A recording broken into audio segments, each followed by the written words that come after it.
ഞാൻ നന്നായി പഠിച്ചിട്ടൊക്കെ ഉണ്ടായിരുന്നു, പക്ഷെ പരീക്ഷ എഴുതാനിരുന്നപ്പോൾ ഒന്നും ഇങ്ങോട്ട് പോകുന്നില്ല. ഇത് ചില കുട്ടികളെങ്കിലും പറയുന്നൊരു ഡയലോഗാണ്.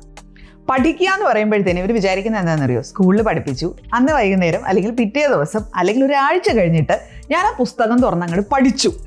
പിന്നെ ഈ സാധനം തുറന്നു നോക്കുന്നത് പരീക്ഷയുടെ തലേദിവസമാണ്. എന്നിട്ടെല്ലാം പഠിച്ചു എന്നങ്ങോട്ട് പറയുകയും ചെയ്യും. ഇങ്ങനെ ചെയ്തു കഴിഞ്ഞാലേ ഓർമ്മ വരില്ല. കുറച്ച് ലോങ്ങർ പീരീഡിലേക്ക് നമ്മൾ പഠിച്ച കാര്യം നിങ്ങളുടെ ഓർമ്മയിൽ നിർത്തണമെങ്കിൽ there is something called spaced repetition. എന്ന് പറഞ്ഞു കഴിഞ്ഞാൽ വീട്ടിൽ സാധാരണ അമ്മയച്ചനൊക്കെ പറയാറില്ലേ, എടാ പഠിച്ചതിനെ എടുത്തിട്ട് വീണ്ടും വീണ്ടും ഒന്ന് വായിക്കുന്നത്. ആ സാധനം തന്നെയാണ്. അതിൻ്റെ ഇംഗ്ലീഷ് പേരാണ് സ്പേസ്ഡ് റെപ്പറ്റീഷൻ എന്ന് പറയുന്നത്. നമ്മൾ ഒരു ദിവസം വായിച്ചു പഠിച്ചു എന്നുള്ളത് കൊണ്ട് മാത്രം എല്ലാ കാര്യങ്ങളും നമ്മുടെ ഓർമ്മയിൽ നിന്നുകൊള്ളണം എന്നില്ല. നമ്മൾ എന്ത് ചെയ്യണം?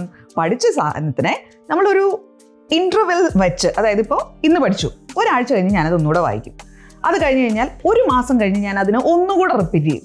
ഇങ്ങനെ ഒരു ഇൻ്റർവെൽ വച്ച് നിങ്ങൾ കൃത്യമായി ഇതിനെ റിപ്പീറ്റ് ചെയ്തില്ല എങ്കിൽ പരീക്ഷയുടെ തലേന്ന് മാത്രം വീണ്ടും എടുത്ത് വായിച്ചാൽ പരീക്ഷയുടെ അന്ന് നമുക്കത് എഴുതി ഫലിപ്പിക്കാൻ പറ്റില്ല.